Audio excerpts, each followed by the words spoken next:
అయితే ఇప్పుడు వాళ్ళది ఈ ఏదైతే మల్వి మల్హోత్రా రాజ్ తరుణ్ నటించిన సినిమా ఉందో August 2 అని డేట్ కూడా ఇచ్చేసారు ఈ రోజు. అమ్మాయిలపై నేనైతే టికెట్ తీసుకెళ్తాను. సినిమా చూస్తారా? కంపల్సరీ. మరి ఆవిడ చూడదా? అప్పుడు వాళ్ళ ఆయన్ని చూడాలని తహతహలాడుతుంది.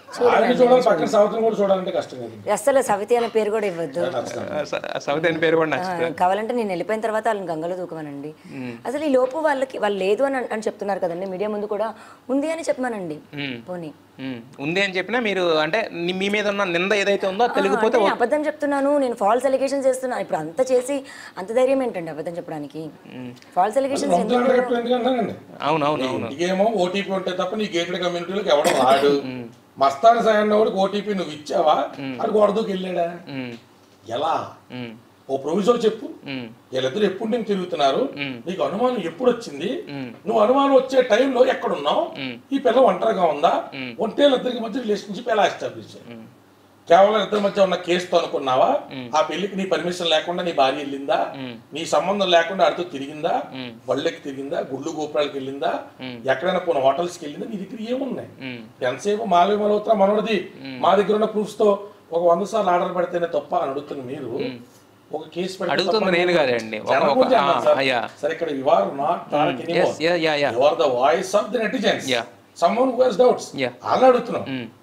ఏంటి మాలవి మల్హోత్రా అతని రిలేషన్ ఎస్టాబ్లిష్ చేయడానికి ఇచ్చే 100 ప్రూఫ్లు సరిపోవు. ఇప్పుడు ఈ అమ్మాయి విషయంలో నింద లాగేసేవరా? ఎఫ్ఐఆర్ కట్టావు కదా, నీకు తెలియదు ఎఫ్ఐఆర్ ఎందుకు కట్టిందో? నీకు తెలీదా? నీ ఇన్ఫర్మేషన్ లేదా? నీ సజెషన్స్ లేవా? ఎందుకు వచ్చిన మాటలు? మళ్ళీ మనోడు కూడా దాంట్లో చెప్తూ ఏమంటాడంటే, నేను కిందే ఉండేవాడిని, పైన వీళ్ళిద్దరూ కలిసి ఉండేవాళ్ళు అని చెప్తున్నాడు. మనసు పాపం 11 ఏళ్ళు ఆ తల్లిదండ్రుల దగ్గర నేను తీసుకొచ్చేసి అతని కింద ఉంటా, పైన అమ్మాయి ఉన్నా కూడా పాపం అదేదో సినిమా టైంలో మనవాడికి పాపం 6 10 హీరోలాగా ఏదైనా ఇబ్బంది ఉంటే పాపం అలా బేర్ చేసాడేమో. అంటే మాట్లాడడానికి నోరైనా తాడిమట్లో ఉండకూడదు కదండి. తను రావడం అన్నది నిజమండి, వచ్చేవాడు. కాకపోతే ఎప్పుడు వచ్చేవాడు? మా పేరెంట్స్ కూడా ఉన్నప్పుడే వచ్చేవాడు. అప్పుడు ఎన్డీపీఎస్ యాక్ట్ అన్నది ఉంది, అది అసలు దానికి ఒక ఏంటి పనిష్మెంట్ అన్నది కూడా ఇది తెలీదు. బట్ వెళ్ళొచ్చిన తర్వాత నాకే సివియారిటీ తెలుస్తుంది ఇది కదా, కేసెస్ తీసుకోవడానికి అండ్ కలిసి క్వాష్ చేద్దాము అని. ఎందుకంటే వరలక్ష్మి టిఫిన్ కేసు అప్పుడు అతను ఎక్కడో గుంటూరులో ఉన్నప్పుడు ఉన్నాడు, నేనేమో వారణాసిలో ఉన్నా. వాళ్ళు మాకు ఇచ్చాము 1 గ్రామ్ ఆఫ్ ఏదో కొకైన్ ఏదో ఉన్నారో 15,000కి నాకు మస్తాన్ అనే అబ్బాయికి కలిసి మేము కొనుక్కున్నాము. 1 గ్రామ్ 15,000కి ఇద్దరం కలిసి అన్నారు. కాబట్టి అప్పుడు మేము ఏం చేయాలి క్వాష్ చేసినప్పుడు? అది మా fight. It is under court. మేము లొకేషన్ డేటాతో సహా కాల్ డేటాను కూడా కోర్టు సబ్మిట్ చేయడం జరిగింది. ఆ వివరాలు సబ్జుడైజ్ అండ్ ప్రిజుడైజ్ టాపిక్స్ గురించి మనం మాట్లాడుకోకూడదు. Which is against to the fight మేము కలుస్తున్నాము, అది కలిసి చేస్తున్న ఫైట్ అని చాలాసార్లు కూడా చెప్పాను. అండ్ రాజ్ కూడా అప్పుడు ఆ టైంలో నువ్వు క్లియర్ చేసుకో అన్న దాంట్లోనే ఉన్నాడు. కానీ దాన్ని ఉన్నాడు అండ్ దాన్ని ఇలా మాట్లాడతాడు, మరి అర్థం కాలేదు. ఒక తప్పుడు మనిషికి ప్రపంచంలో ఉన్న బంధాలన్నీ తప్పు కనబడతాయి. ఆడితో కలిసి కేసులో ఇంక్లూడ్ చేయబడ్డావు కాబట్టి సాల్వ్ చేసుకునే తట్టుపొక్క సలహాలు ఇచ్చినోడు నువ్వు.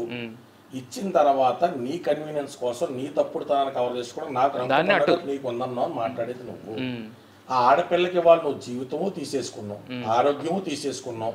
ఇవాళ ఆ పిల్లని అన్ని రకాలుగా క్రాస్ రోడ్స్ లో నిలబెట్టావు. బయటికి వెళ్తా కూడా నువ్వు ఇచ్చిన గిఫ్ట్ ఏంట్రా అంటే 1 రంకు 2 కేసులు, దానితో నీ ఎలిగేషన్స్.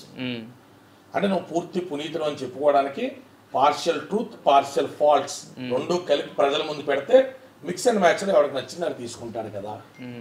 ఆ పిల్ల మరి చెడ్డదని అనలేవండి, నాకు సాయం చేసిందండి, కష్టకాలం ఉన్నప్పుడు నా నిలబడిందండి, ఇది ఒక పార్షియల్ ట్రూత్.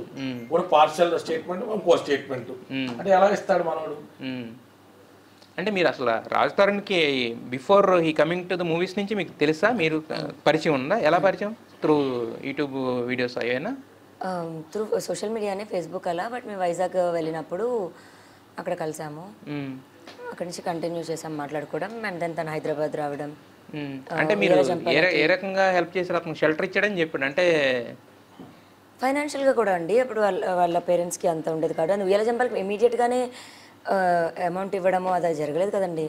తర్వాత 2 years వరకు తనకి ఏదన్నా. అప్పుడు మీరేం చేసేవారు? అంటే మీ దగ్గర అంత మా పేరెంట్స్ కూడా నాకు ఇచ్చేవాళ్ళు. అంత డబ్బు అంటే అప్పుడులో మనకి అంత ఖర్చు కూడా ఏముంటుందండి. అప్పుడులో రెంట్స్ వేరు, ఇప్పుడు రెంట్స్ వేరు. అప్పుడులో కుక్కపేటలో మణికొండలో రెంట్ ఎంత, ఇప్పుడు ఎంత. అంతే కదా. సాయం చేసిన కూడా వెనకాల ఉన్నారు. సో మీ పేరెంట్స్ ఇచ్చిన డబ్బు మీరు అతనికి మేము చాలా పెట్టామండి ఇప్పుడు. అంటే అతను లక్షలు ఇచ్చాడని చెప్తున్నారు కానీ వాటి మీరు ఇచ్చిన లక్షల గురించి చెప్పట్లేదు అతను. చెప్పాలి.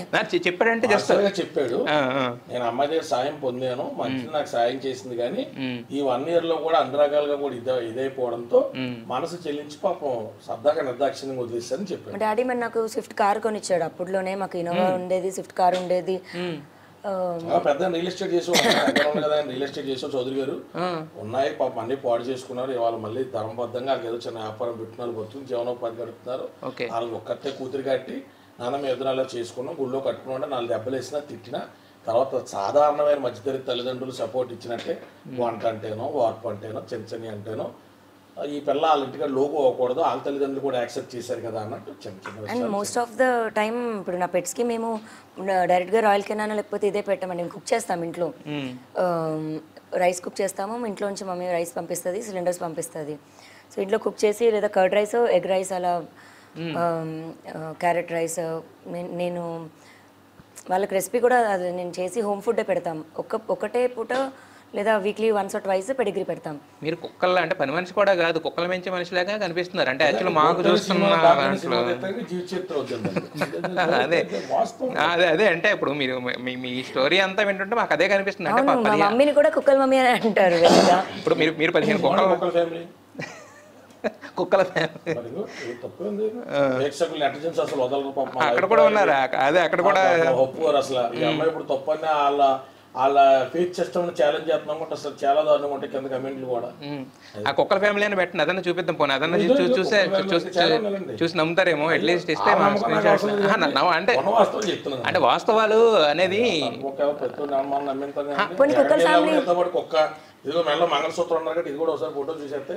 సార్ నేను అనేది క్వశ్చన్ అడిగే ప్రతి ఒక్కరు తట్టబుక్కలు కూడా అయి ఉండాలి. 100% అన్నా సార్. ఎందుకంటే అంటే వితౌట్ పరిశీలన ఇప్పుడు అయ్యపురాలు ఇద్దరు ఏమంటే ఎందుకంటే ఉంటాయండి పెడుతున్న కమెంట్లు అంత కొత్తలు ఆడిపోతాయి. కొంతమందికి నేను అనేది ఎంత దారుణంగా పెడతారంటే కమెంట్లు అనకూడదు. కానీ ఈడనంటే ఇంకెంతమంది ఉన్నారంటే ఈ పిల్ల రాత్రి తెల్లాళ్ళు ఏడుతో కూర్చుందండి.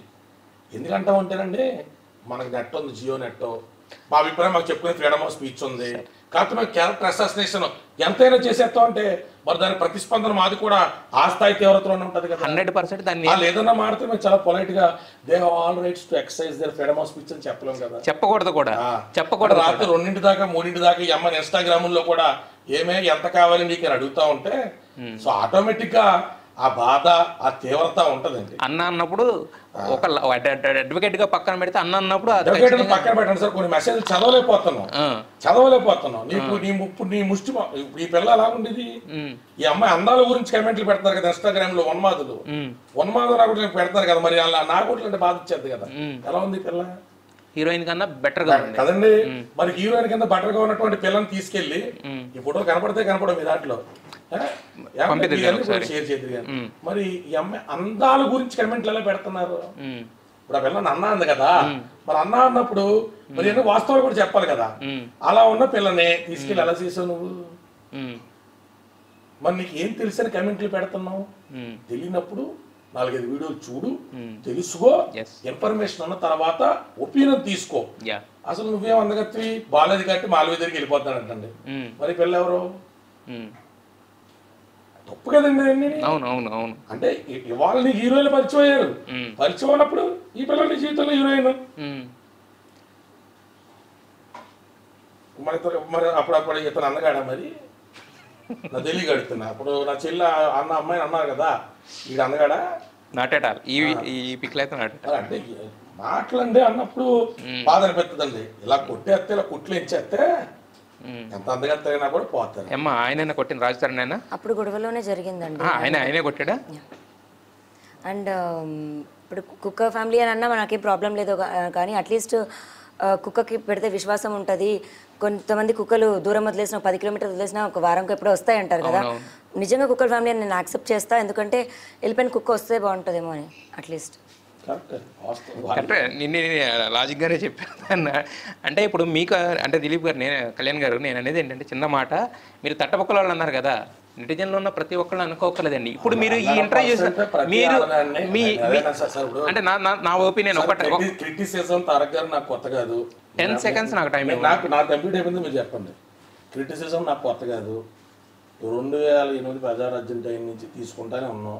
ఇవాళ మేము పనిచేసిన వ్యక్తి ఆంధ్రప్రదేశ్ డిప్యూటీ సీఎం అయ్యారు, సంతోషం.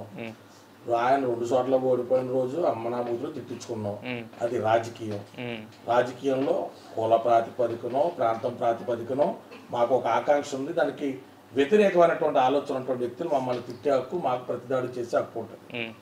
ఇక్కడ ఒక విషయం మీద ఏంటి బాధ అంటే, ఈ అమ్మాయి అందాల గురించి, ఆడతనం గురించి, ఐశ్వర్యం గురించి, డబ్బుల గురించి అన్నీ ఒక గాడి కట్టేసి ఈ అమ్మాయి డబ్బుల కోసమే అని అంటే, సరే నీకు హక్కు ఉంటుంది, అలా కాదు నాన్న అంటాం. శృతి మించి రాగానే పడేటువంటి కమెంట్లు బాగోదేమో. అమ్మాయి వ్యక్తిత్వానికి నిన్న రాత్రి 2:30కి ప్రసాద్ సమ్ ట్యాగ్ తోక కుర్రోడు పెట్టిన మెసేజ్, అసలు నీ మొక్కను చూసి ఆడాలా 11 ఏళ్ళు ఉన్నాడు బాబు అంట.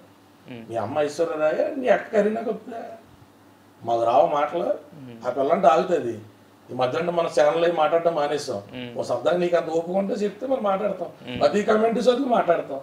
మా కుర్రోళ్ళు ఇంటికి పంపిస్తే ఇంట్లో ఆడవాళ్ళు ఎలా ఉన్నారు, ఎంత అందగత్తులు కూడా చూపిస్తాం. మరి తప్పు కదా. మనకంటే అవతలోళ్ళు బాధలో ఉన్నప్పుడు బాధలో మనం బాగా పోయినా పర్లేదు, కానీ ఏది పడుతుంది మాట్లాడేస్తాం. మీరు వినాలి, మా దగ్గర ఉంది, మేము కమెంట్ పెడతాం అంటే మేము అంటాం, 100% అంటాం. నువ్వు నొప్పించిన దానికంటే 10 రెట్లు నీకు నొప్పిస్తాం అని అంటాం. తట్టబొక్కాలంటే సరిగ్గా మాట్లాడొస్తే కోటి ఉంది కట్టి దాంట్లో మీ అందరికి నేను పరిచయం కదా, మాటలు పరిచయం కదా, అంతకంటే దౌర్యంగా మాడతాం ప్రతి కమెంట్స్. అది ఆ పిల్ల అన్నం లేదు, 3 రోజుల నుంచి శిలాలు ఎక్కించుకుంటే ఆ పిల్ల బాధలు పిల్ల పడుతున్నారు. తల్లిదండ్రులకి అన్నం లేదు, వాళ్ళతో అలో లక్షణ అంటే తిరుగుతున్నారు.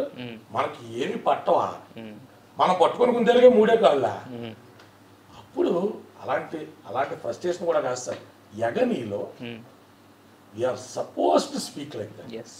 నా క్లయింట్కు చెల్లెన్న అమ్మాయికి ఊరట కలిగించడం కోసం కాదు, దాని మీద కులం ఎత్తి మాట్లాడేస్తున్నారు. ఇప్పుడు లావణ్య చౌదరి అన్నది సడన్గా పుట్టినప్పటి నుంచి నాకు భవిష్యత్తులో తలకాయ పోట్లు వస్తుంది కాబట్టి నేను ఎక్కడ మన్నేపల్లి లావణ్య చౌదరి చెప్పుకోకూడదు అనుకుంటుందా? కులం ఎందుకు వస్తుంది కదా. అతని కులం గురించి మాట్లాడుతున్నాను, మల్హోత్రా సేమ్ క్యాస్ట్. మాకేం తెలుసు అతను పెట్టి మాకు అంటే మీరు అంటున్నారు కదా సేమ్ క్యాస్ట్ అని అంటున్నారు కదా. అతను బ్రాహ్మణ అబ్బాయి, ఆ బ్రాహ్మణ అబ్బాయి ఆయన అనుచరులు, ఆయన మిత్రులు, ఆయన స్నేహితులు, ఆయనకు సంబంధించిన సోషల్ మీడియాలో కమెంట్లు పెడుతున్న వాళ్ళు సద్బ్రాహ్మణ అమ్మాయి చేసుకుంటే మీకు నొప్పి ఏంటి అని అడుగుతున్నారు. కాబట్టి ఆయన అభిమానులు ఈయన మనసులో ఏమన్నా కనుక్కున్నారేమో మరి మాకు తెలియాలి అంటున్నాం. ఈ రోజు ఇన్నాళ్ళు లేనిది, ఇన్నాళ్ళు వియ్యంగుడి దగ్గరికి వచ్చి నాకు ఈ సాయం ఆ సాయం కావాలని తీసుకున్నది, ఈ రోజు సడన్ గా ఎన్ని వదిలేసి మరి వాళ్ళు ఏం జరిగింది అనేటువంటి విషయం మీద లాస్ట్ బట్ నాట్ లీస్ట్ అన్ని పాసిబిలిటీస్ చెక్ చేసుకుంటాంగా.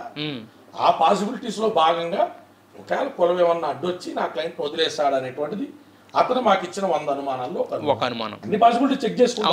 100% ఫ్యాన్స్ ఏమన్నారు, అందగతి కాదన్నారు, ఆ పాసిబిలిటీ కూడా చూసుకున్నాం. మరి ఇప్పుడు మా క్లయింట్ మరి ఫస్ట్ లో ఉన్నటువంటి 8 ఏళ్ళ అందం పరిస్థితి ఏంటి?